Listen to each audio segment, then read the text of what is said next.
Okay, this is lesson 1.6, subtracting integers. And before we start, we should point out that two numbers are said to be opposites as long as they have different signs and their absolute values are equal. So for instance, 2 and -2, they're opposites. Here's why. The absolute value of 2 is 2. The absolute value of -2, also 2. Notice those two are equal to each other. Another good set of opposites could be -8 and +8. The absolute value of -8 is 8. Absolute value of 8, also 8. Okay? Notice those two are equal to each other also. Alright. In algebra, subtracting a number is really the same as adding the opposite of the number. So look at our example here.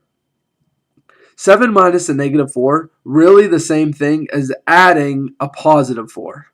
So subtracting, the same thing as adding the opposite. 5 minus 9, same thing as 5 plus a -9. Add the opposite. So with that in mind, I guess we should point out that we really can get away with performing subtraction in algebra without actually subtracting. We just add the opposite. Okay?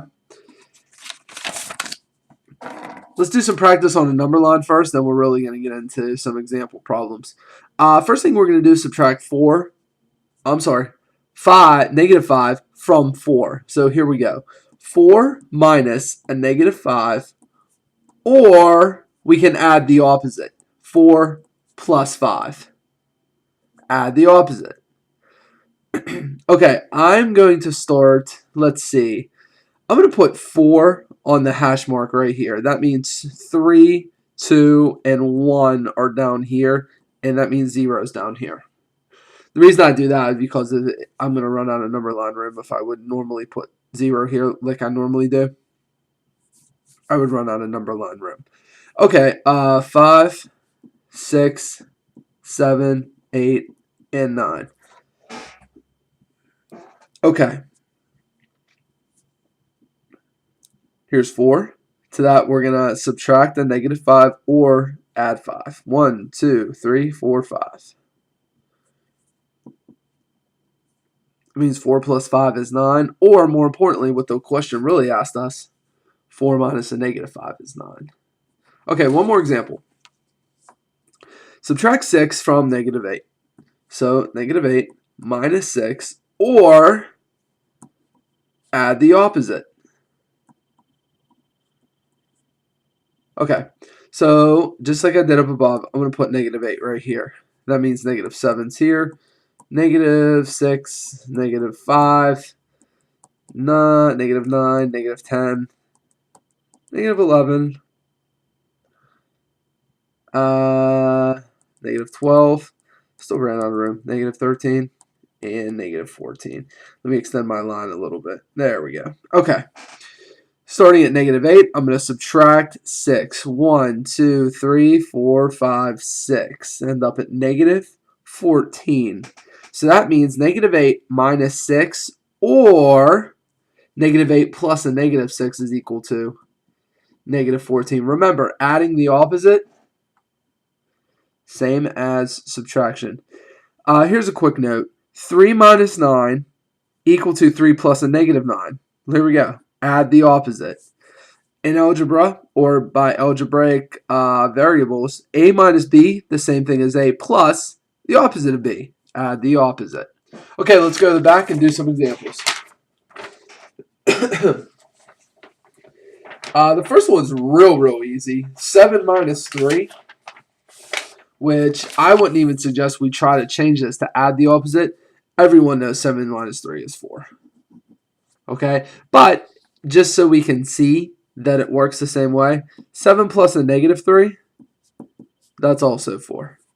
Okay, now here's where we start to get into examples where it might be wise to change them. 4 minus 6, remember the same thing as 4 plus a -6. Now we have positive 4, and we're going to go to the left direction, 6.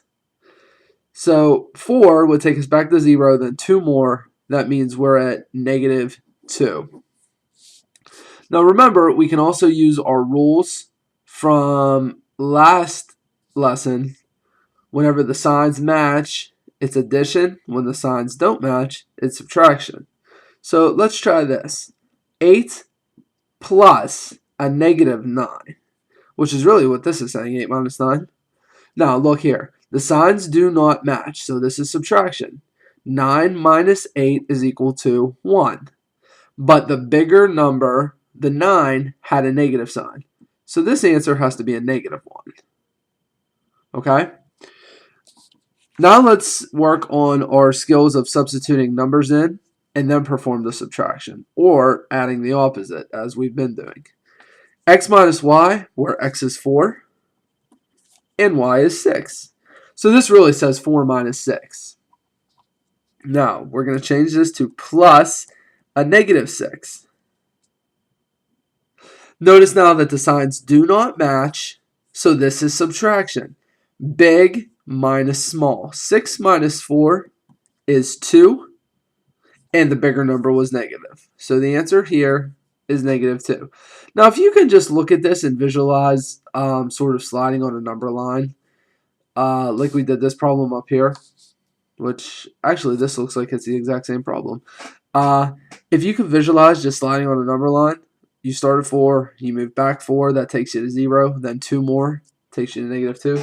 That's fine, but if you need to change the signs and then perform the addition using the signs match, signs do not match rules, that's fine too. This problem says 6 minus 8 because y is actually 6.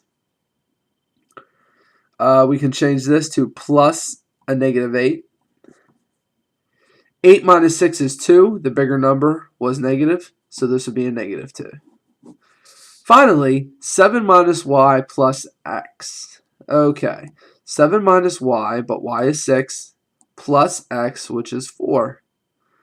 Now, we probably could just go through this one very easily and very carefully. 7 minus 6 is 1. 1 plus 4 is 5. Now, let's check this with our sign method. Remember, subtraction is the same thing as add the opposite. So 7 plus a negative 6, and then addition carries plus 4. 7 plus a negative 6. Remember, the signs don't match, so it's subtraction. 7 minus 6, the bigger number was positive, plus 4. Whoops, that should be a 1. Plus 4, which is 5. There we go. But like I said, maybe this method a little overkill for such a problem. Okay, here is our word problem for the section. Let's say you have a checking account that has $52. You write 2 checks, one for $10 and one for $13, and then you make a deposit of $49 into the account. We're going to use algebraic addition to write an expression showing our transactions. So we start with $52. From that, we're going to add the opposite or subtract the money that we had coming out of the account, the $10, and the $13. And then finally, show the money coming into the account, the $49. So what we have is 52 minus 10. That takes us down to 42. 42 minus 13, that takes us down to 29. So really what we're left with is $29 plus our deposit of $49. And at this point, we can just add these two together, showing us $78 altogether. Okay, that concludes lesson 6.2.